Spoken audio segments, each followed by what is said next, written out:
It's the NFL's greatest season ever on home video.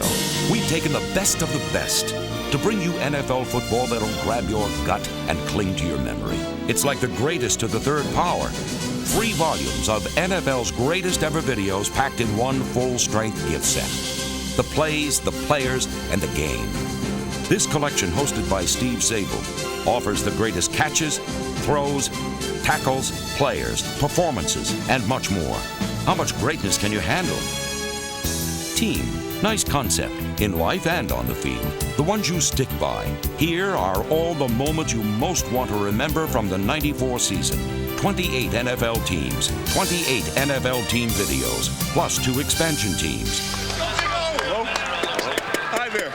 We're all a little nosy. Football's a vocal game. And we don't mean play-by-play commentary. And just what is it that the players are shouting at each other? Hey, baby!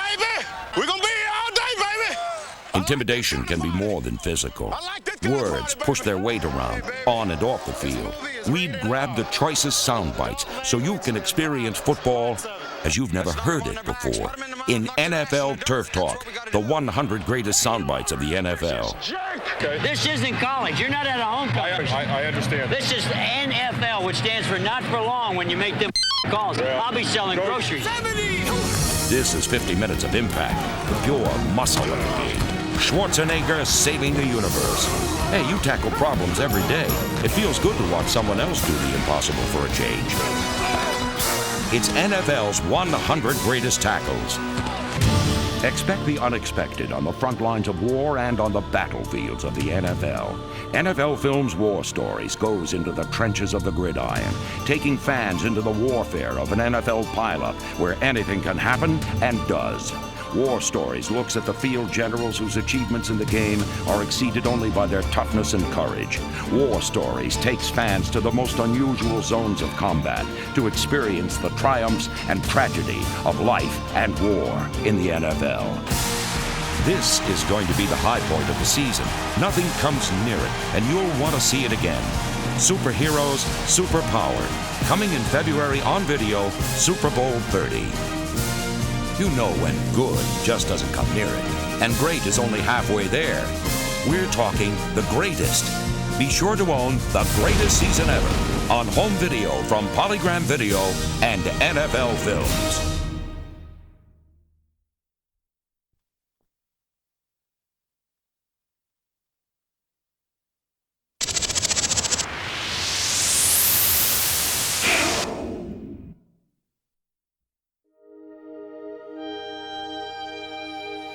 When Joe Montana stepped onto the football field, it was with the unshakable belief that no game was ever beyond his grasp.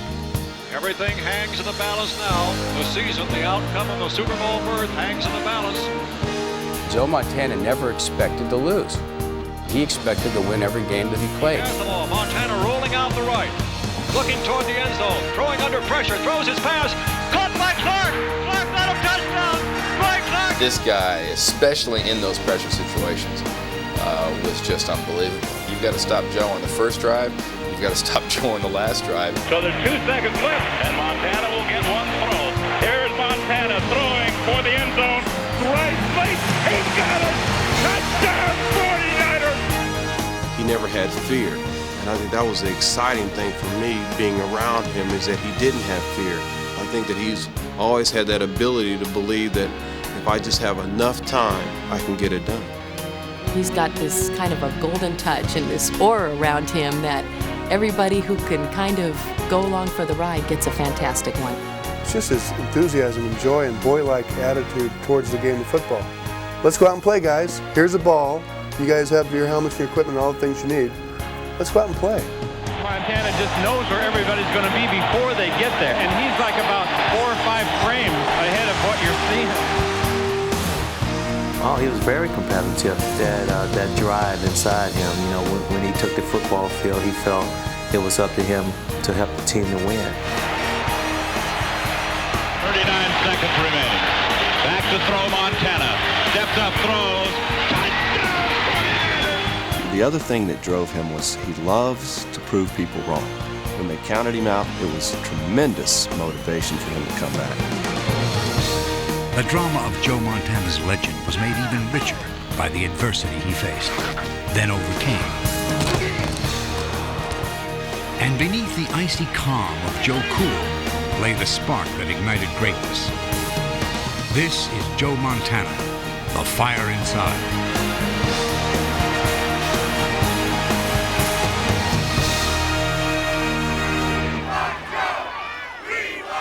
Despite the pleas of the faithful, in 1995, Joe Montana bid farewell to the game he loved. I really and truly never thought that this day would ever come where I would saying that word retirement, but unfortunately it's here. You know, the NFL was larger than life, and it was a far dream at 8 years old, but all of a sudden it became a reality, and through my career it stayed pretty much a dream. There are times you laugh and times that you cry, and either way there's a special meaning behind it and a special memory. In the 80s, the entire Bay Area was transformed into a magical kingdom. We called it Camelot.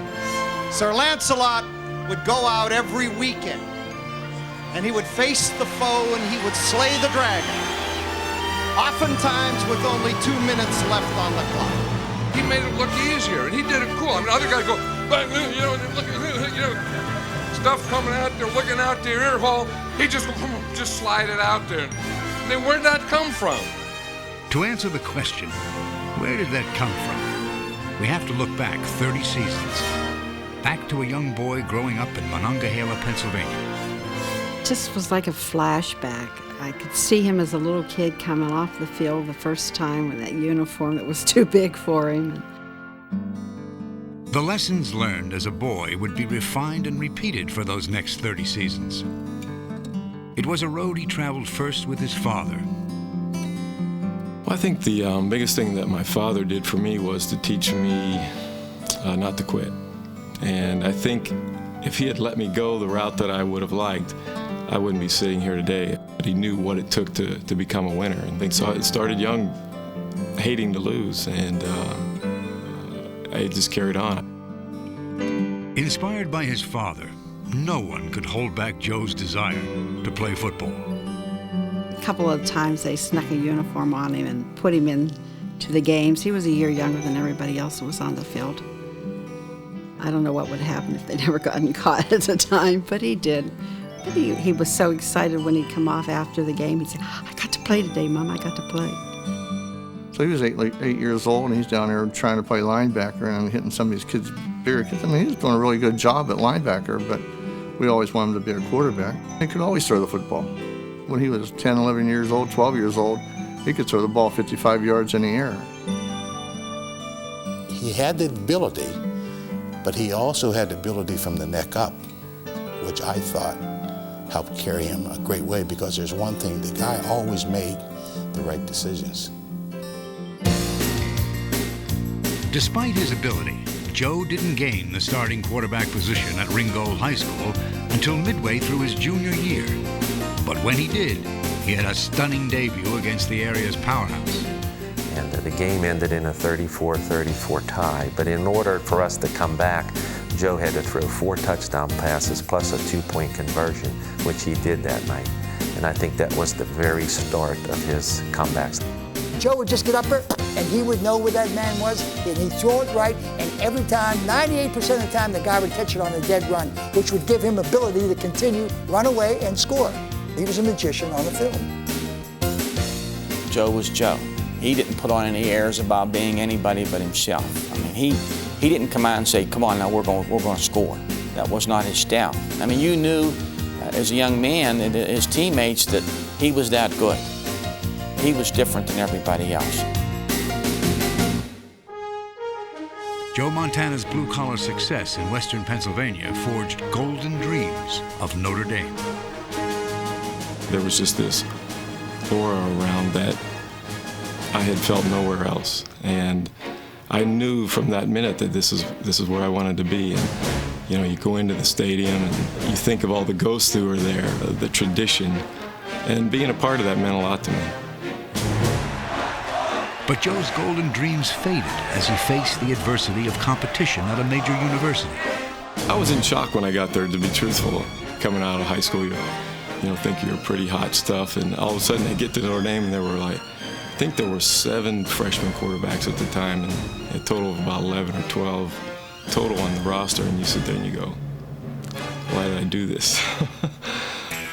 To overcome the challenge, Joe transformed himself into Notre Dame's patron saint of lost causes. And I thought, what do they want, a miracle from this kid? 6 minutes and 2 touchdowns, there's no way. He hasn't practiced, he hasn't even warmed up, and now they're putting him in. The most frustrating part about all that is, Joe would come, we would come back, win the ball game, show up Monday for practice, and there he is again, second or third team quarterback. And I think a lot of the players even started to question, how can they do that to Joe? Finally, in his junior year, with the Irish trailing Purdue in the second half, Joe Montana came off the bench for the last time. Following that stunning victory, Notre Dame went undefeated for the rest of the season. At the Cotton Bowl, they faced both undefeated Texas and the opportunity to win the national championship. It was his football team, and it was his leadership, and it didn't make a difference to him who scored the points and who made the yardage as long as we won the national championship. And we did, and we deserved it. Always wanted to save the best for last, Joe's greatest college comeback was in his final game for Notre Dame. Facing a field of ice and a howling wind of minus 30 degrees, the Irish squandered an early lead. Montana went down with hypothermia, and as the team doctors fed him chicken soup in the locker room to raise his body temperature, the situation on the field became desperate. We got to get that kid back out on the field because that's our only hope for victory. And finally, when there was 7.5 minutes to go, there wasn't any time left to wait. Time was to do it now. Down 34-12, Montana mounted a final flurry of touchdowns. And with only 2 seconds left on the clock, his golden dream as a boy became part of Notre Dame's mythology. Greatest comeback in Notre Dame history. Now that took in a lot of games.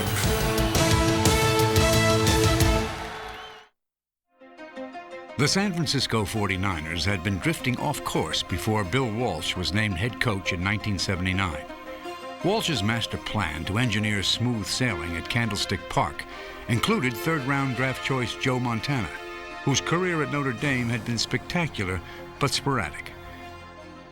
He just wasn't considered a top prospect, primarily because he didn't play as much as people thought he should at Notre Dame. We were told he was somewhat inconsistent. We were told he didn't have a very strong arm.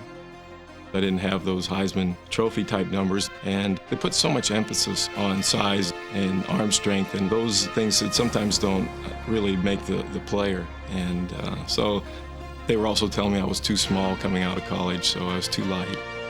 So I had all those things going against me. When he arrived, a lot of the other athletes weren't sure what position this guy played. He had a Fu Manchu, blonde hair. I think, well, maybe he's a kicker. He's skinny, a little scrawny. So when he said, "Hi, I'm Joe Montana," I'm sure my mouth dropped open because I'd seen this guy beat us in college, and I'd heard all about him. And, I couldn't believe that this was the same guy that performed all those magic tricks on the field. He wasn't a great player at Notre Dame just by passing through town. His greatness shows up. It showed up there, and it showed up since he's probably first put on a male supporter. 1980 saw Montana begin to conjure up his fabled magic, as Walsh gradually worked him into a starting role. I would place Joe in the game when I felt that he could be very successful. I can remember a game against the New York Jets. I can't believe Joe played more than 12 or 14 plays the whole game, but I think he threw 3 touchdown passes and ran for 1. And so that was all orchestrated. So Joe would have a most positive feeling about himself when he went into these tough NFL games as a starter. I think in the long run that helped me because you can look back on a lot of players who were just shoved right in from day one, and it was just too much to grasp. A dream coming true and then all these things being thrown at you. Yeah, and our deep over patterns would be ones that we use. And just alert Charlie. But once he was on the field, he was just outstanding in his ability to absorb what was being coached. I wanted to play the game as more of a chess game, and one move's going to lead to another, and you're not always going to get the king immediately. 4-yard here, 5-yard there, 10-yard here is as wearing, if not more, on a defense than one 70-yard touchdown. And that was more my style than anything. Those are the things I worked on from day one.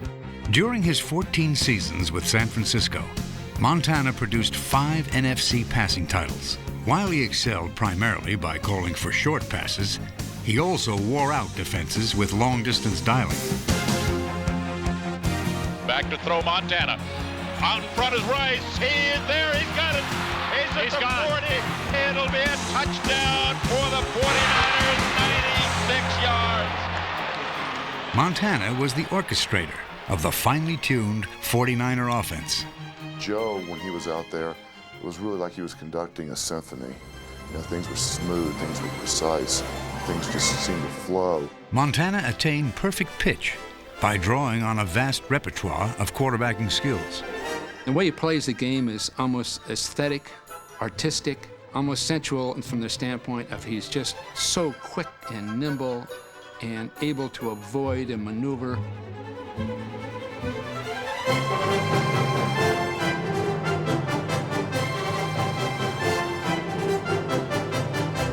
Montana's going to throw, rolls out, in trouble, slips, falls, lobs it to Craig, touchdown 49ers. What a play by Montana. The position of quarterback is not as easy as Joe Montana made it look.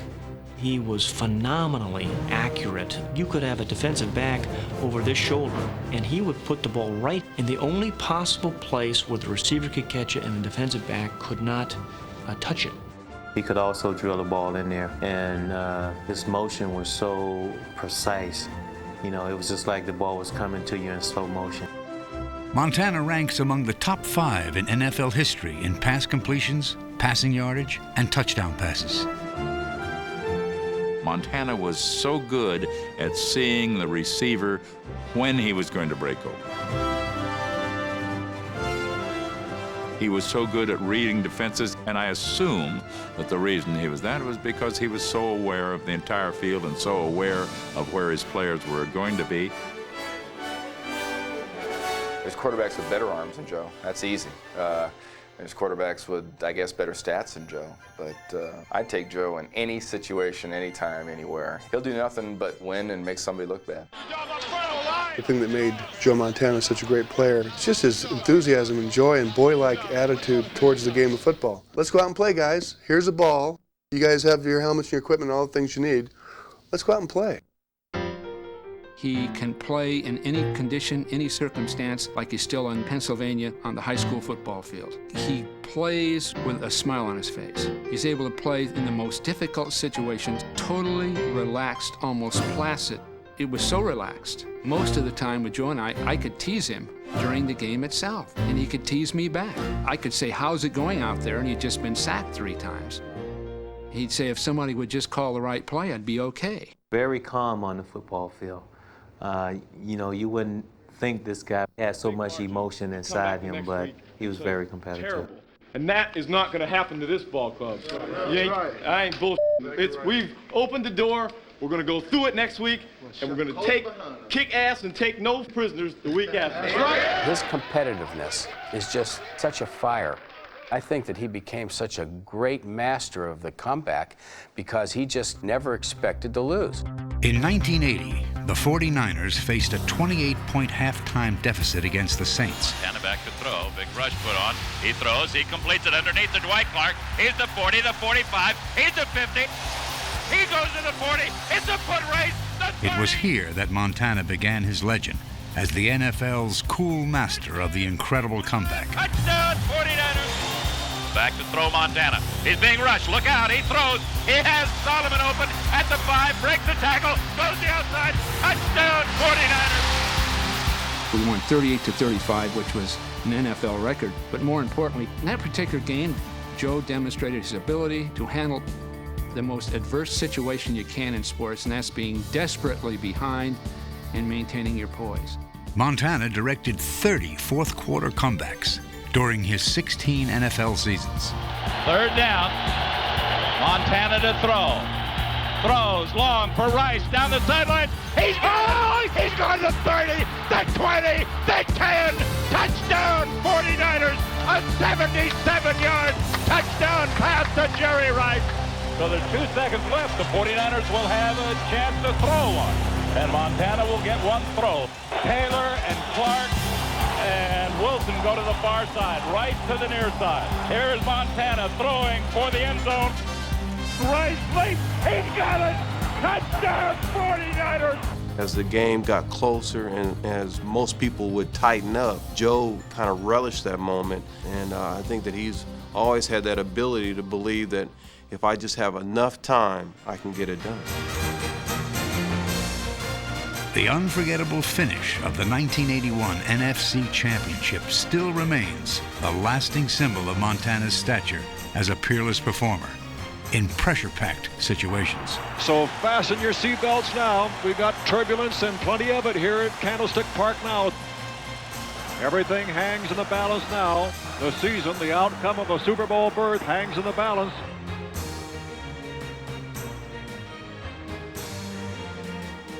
Montana rolling out the right, looking toward the end zone, throwing under pressure, throws his pass, caught by Clark. Clark got a touchdown. Dwight Clark has it. It's a touchdown for the 49ers. He threw the ball. He gets knocked to the ground. There's the roar of the crowd, and it was either Harvey Martin or Too Tall, or one of those guys said, "You've just beaten America's team." And Joe said, "Well, you can sit at home with the rest of America and watch the Super Bowl." He was fired up that day, and he wanted it probably to prove everybody wrong, everybody that didn't draft him in the first 2 rounds, and his coaches at Notre Dame, and to show everybody that he was a hell of a player. No matter what the situation was, he could execute under that tremendous pressure. But more importantly than anything else, he has a natural intuition or instinct for competition. Then you add to that a great supporting cast and a system of football that was ideally suited for him, and you have very likely the greatest quarterback of all time.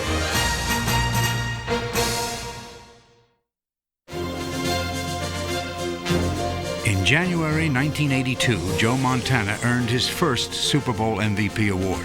Here's Montana throwing toward the end zone, caught on the run by Cooper. He's got it. He's into the end zone. A 49er touchdown. 3 years later, the 49ers were again world champions.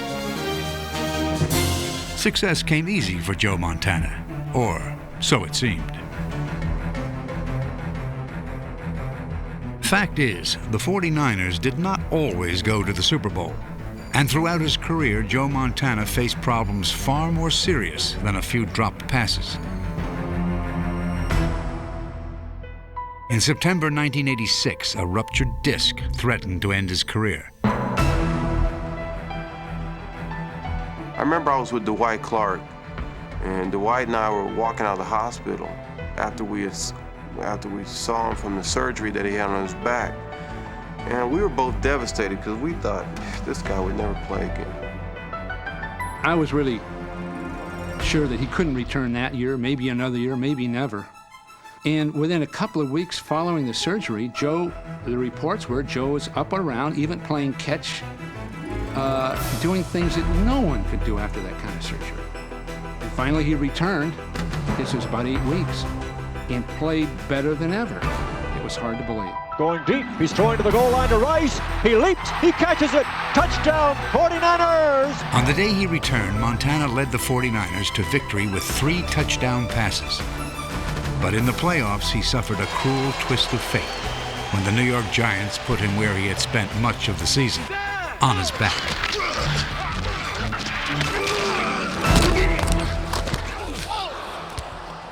Well, when Joe was hitting that playoff game with the Giants, I really became sick to my stomach, because he was hit blindside without anybody touching him right down the middle.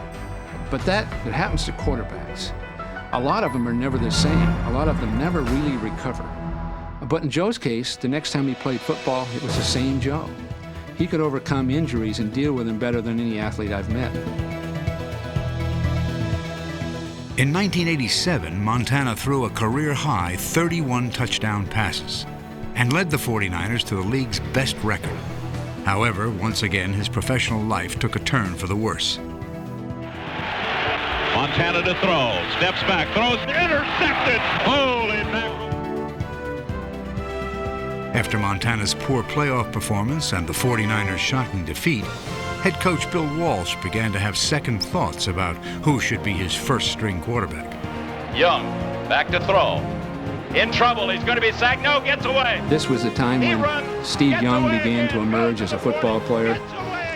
There became somewhat of a controversy here and there with Joe and Steve. Joe's injuries curtailing his play, and then when Steve would get a chance to play, he'd be brilliant.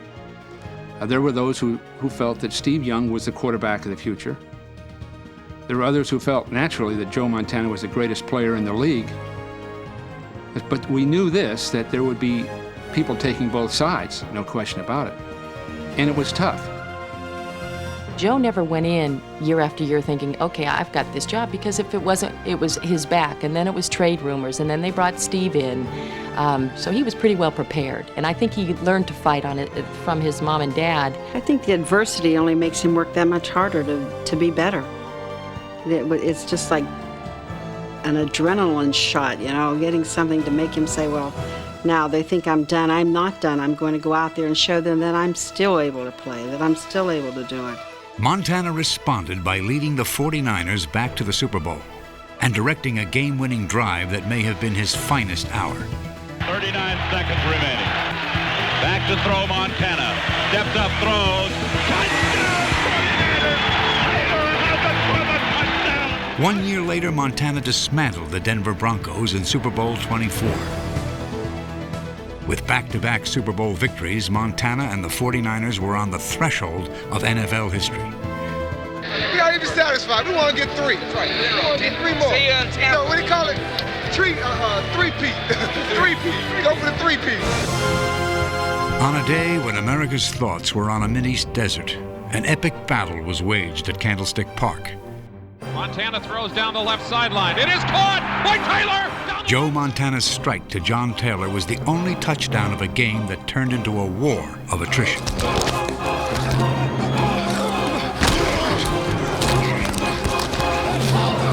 On this day, the Giants were stronger, as they destroyed the 49ers' hope of a three-peat and dealt Joe Montana a knockout blow. Running out, he's in trouble. May run, looks back, looking for someone.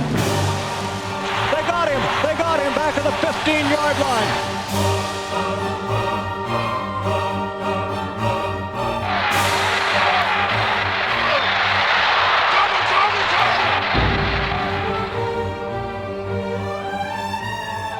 My ribs and chest hurt so bad that I didn't know my hand was broken. Normally when you get the wind knocked out of you, you can usually breathe a little bit of air out. But I couldn't even get a breath out. And I was thinking, oh God, I'm gonna die here, I know it. Something is seriously wrong.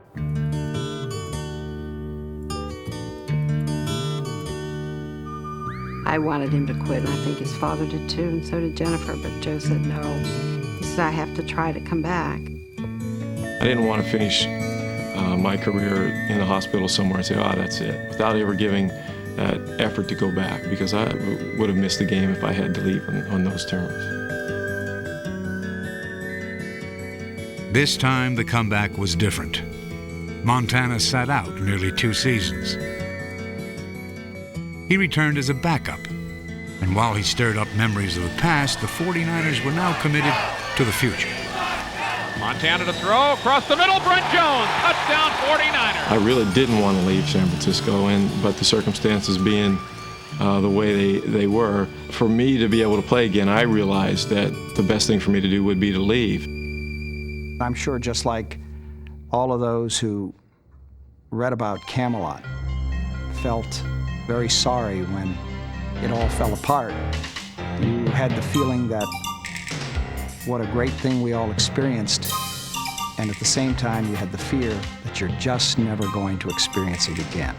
But Joe Montana still had some magic left. Pass Montana, cocks his arm, looks right, no one there, looks left, throws in the end zone, touchdown! Yeah! There were a pair of playoff comebacks that lifted the Chiefs to their best season in 24 years. Looks right, arches the pass, into the end zone, a backpedaling, leaping catch, touchdown! Hey! I don't believe what I just saw!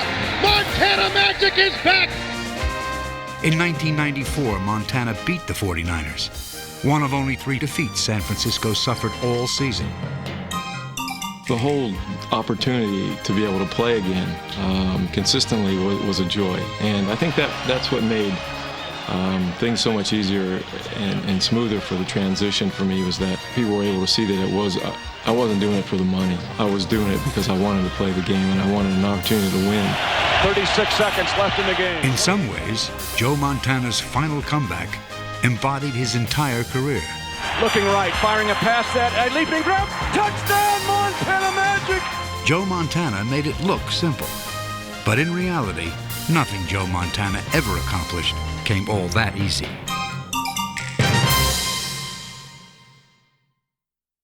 I don't think you can go anywhere in San Francisco and not have someone talk about Joe Montana. He made this city. When he came to town, he made winners out of us. What were the 49ers before Joe? He did not have a sense of arrogance about him. He was a family man. He had this charismatic quality to him. He's somebody you want your kids to grow up to be like. He's a hero in his own time. And he was also pretty darn cute.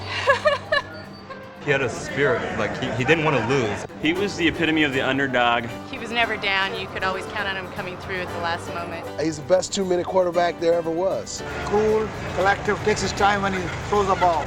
The way he played, it was just magical to watch him. I think the things that I used to like the most is when he got like really excited and he would like just jump up and down and run all over the field with his hands up in the air. When he puts up his hands, that's like Joe Montana. My favorite Montana moment by far is the catch. That was the best thing I ever saw. It was Super Bowl 16. He was number 16. I'm getting all choked up. They were the Cinderella team. It was just beautiful.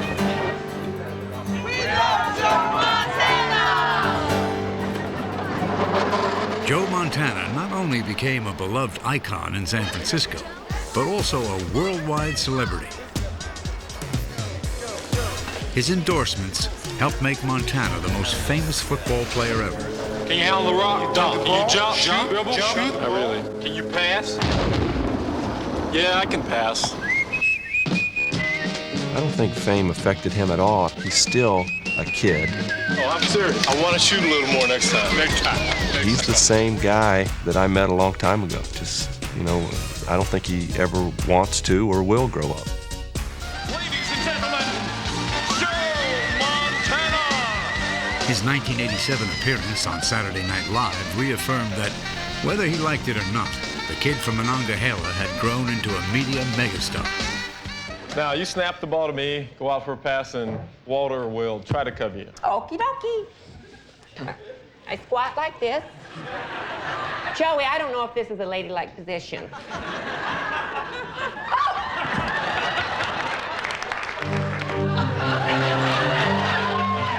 However, the one TV appearance that would truly change his life was a 1984 commercial he shot with a young actress named Jennifer Wallace. We were going to do a commercial together. They insisted that I would get there early because they said he was really nervous, and they thought a meeting before would be in the best interest of everybody. So I met him the day before we did the commercial, and they were right. He was really nervous. Great, Dave. Now, why am I wanted? To take me to the dance tonight, Joe Montana. He is very humble and very shy, and I think that was one of the attributes that really attracted me to him initially. Joe and Jennifer were married in 1985, and today the couple lives with their 4 children outside San Francisco. A sense of family has always been important to Montana, both on and off the field. Now, with his retirement from the game, he can find refuge from the glare of the media spotlight and spend more time with the people who are most important to him. I think it'll give us and him a little bit more time with the family to really get to know the kids, and it's perfect because they're really coming at an age where they need their dad around a lot more. Okay, you ready? You can be next. For a big one? Yeah. High one, higher. So it's a new beginning, not having to worry. Number one, is he going to get hurt? And number two, is he going to win? And is he going to hang on to his job? All that is gone and out the window. And I think that he'll see that there's a lot more to life than the NFL. When you come home, it doesn't matter what you've done or how bad you've played or they don't care. They still want to kick you and punch you and jump on you and wrestle with you, and they want you to read and do those things. And it's the only form of reality that you really have. Someone said to us it was like Camp Montana around the house in a lot of cases, because we have a lot of the same interests with the kids and try to see what they like, but also try to keep them involved with things that we enjoy too, so that we can do it together. She won. She beat me fair and square. You beat me one, and I beat you one. We'll have a rubber match tomorrow. Okay. It must be the way he was raised and the attention that he got with his family, and it seems like that to him is probably the ultimate security and comfort zone. It's where he can be himself completely and nobody judges him. I don't think there's anything better in this world is when you bring a child into it and you're able to take care of the child and do things with him.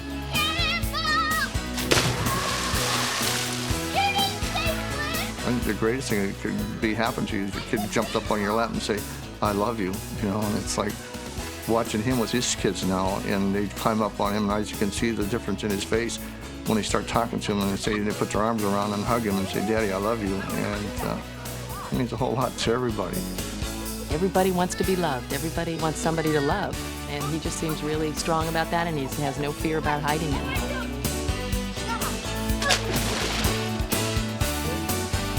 Joe Montana has taken the plunge into his new life after football. But even before he got to enjoy time with his wife and children, Montana was a member of another special family. He became part of my family. We shared laughter, we shared tears, and Joe was probably the first player that I became closest to like that as owner of the team. I would probably liken him to my firstborn. Great job. Great job, guys. The first son of San Francisco never put himself above any other member of the 49er family. Yet he couldn't help but become a team leader, not through brashness or bravado, but rather by simply letting his play speak for itself, letting it elevate those around him. Put about 6 or 7 yards on this thing. Montana performed, and you watch that safety, and the people on the sideline watching him perform were inspired by that. He recognized it was a game, and he recognized that in order to play the game well, you had to enjoy it. And he recognized that not only did he have to enjoy it, but everyone around him, upon whom he relied, had to enjoy it as well. So he kept it loose. Well, he's got funny legs for a quarterback, doesn't he? It just happened. They're making fun of your knees. Last time I saw legs like that, they were hanging out of a nest. Even when the entire 49er family was rewarded with a trip to Hawaii, Joe Montana was just one of the guys. 34 years to get this development. It's all right.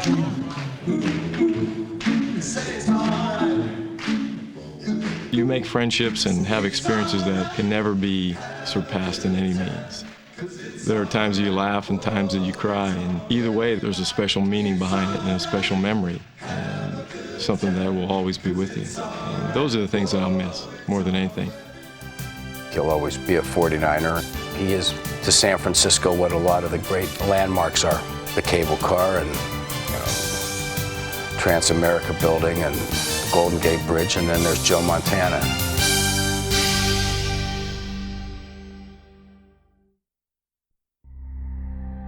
Joe Montana left the lasting imprint of a champion on the landscape of professional sports. He came to play football, and he just came through in the end, and he won. And that's how he's going to come down. He's going to come down as the ultimate winner.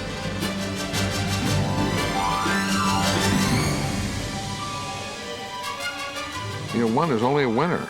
And, you know, I mean, no one's ever run around yelling, "We're number two, we're number two." You know, I mean, it's just, we're number one. And 4 times in his professional life, he was number one. And I think that's the legacy. In Super Bowl 16, Joe basically managed, directed, and moved the team. We depended on real consistency and efficiency with everyone else, but it was primarily Joe Montana's dramatic form of play that made the difference. Montana was named the MVP of Super Bowl 16. And in only his second full season as a starter, he had established himself as one of the game's premier quarterbacks. But 3 years later, in Super Bowl 19, the pregame focus was on Montana's Miami counterpart, Dan Marino. That focus would shift dramatically as the game got underway. Well, Joe was ready for that game. No matter how much you talk about team concepts, which is very important, it's also an individual battle. Montana drops back, short drop, fakes once. He's going to run it himself. He's into the end zone. Touchdown, 49ers! So he knew he was in against a great quarterback in Marino. Marino had gotten all the attention. And so Joe was at his very best because of it.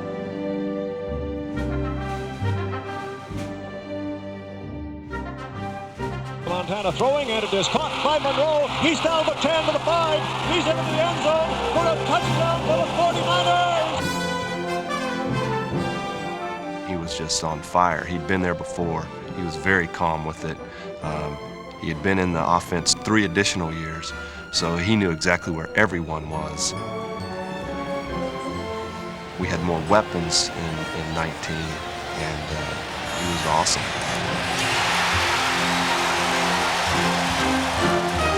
He's a big game player.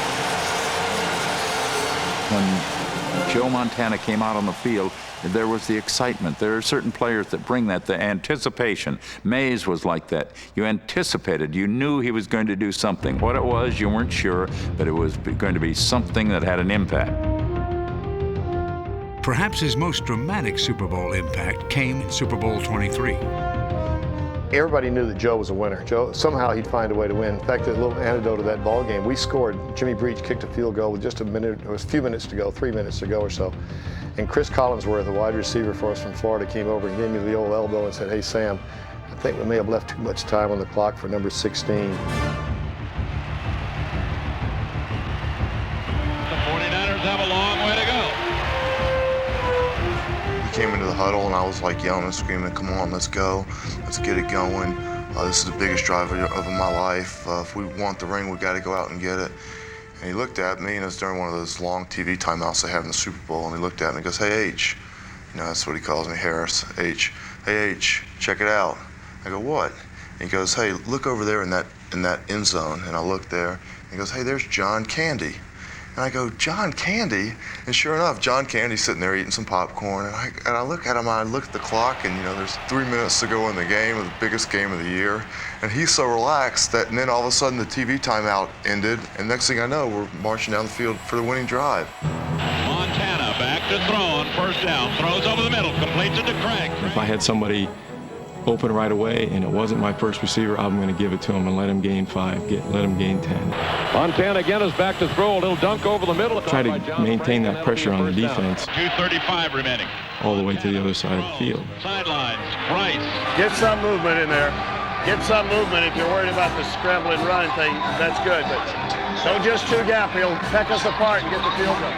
Joe back to throw, steps up, throws, out here for Rice. He has it at midfield, goes out of bounds at about the 46. It got to a point where he had so much confidence, he knew he was going to do it. The players that were in the huddle knew that he was going to do it. The fans in the stands knew he was going to do it. And where it becomes the ultimate is when the other team knows he's going to do it. We got 3 timeouts. This is deja vu. Montana trying to drive in the length of the field here with the game in the balance. 16-13, the Bengals lead. Montana back to throw. Throws over the middle. A fine catch by Rice. Rice into the 20. He's down to the 19 for a first down for the 49ers. 40 seconds remaining. The 49ers will have to take a timeout here, and they do. It's such a sight to watch this. It is, whether it happens now or not, to watch Joe Montana do this so many years, and to watch this absolute surgeon on the football field and one of the all-time greats do his thing again, it's almost like poetry. And the 10-yard line, 39 seconds remaining. Montana at quarterback, in motion, comes Rice. Back to throw Montana. Steps up, throws. A 10-yard pass. The 49ers have scored with 34 seconds remaining.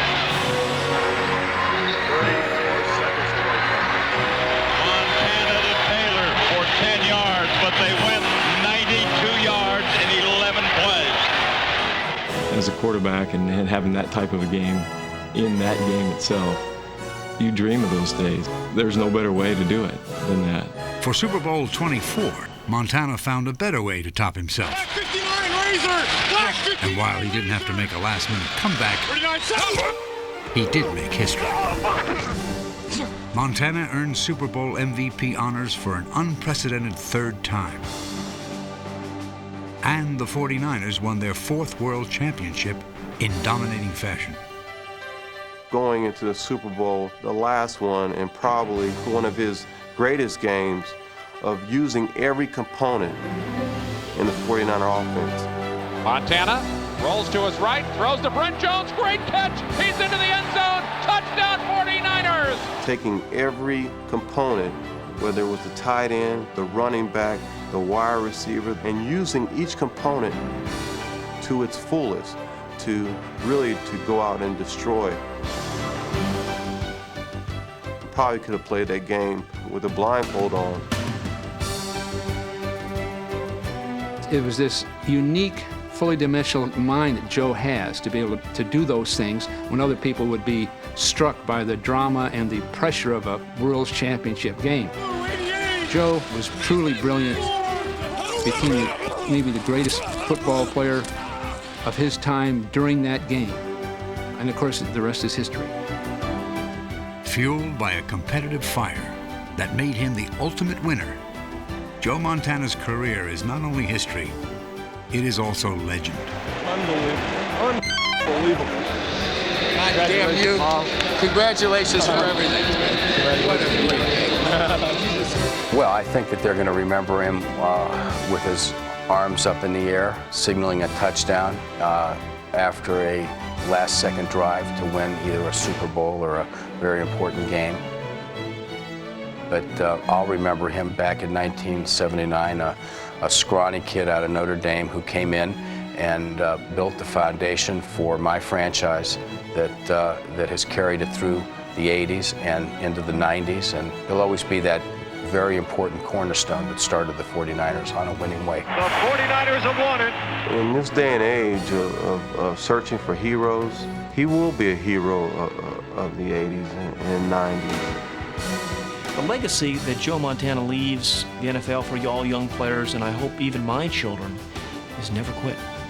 You never give up. You know, there's a lot of people that play the game, but there's not a lot of people that know how to play the game. Joe Montana knew how to play the game. At some point, you have to say, I mean, you have to think that someone is the best that ever played, and if you really think that, you got to say it. You got to throw the disclaimers away. Joe Montana is the greatest quarterback that ever played the game.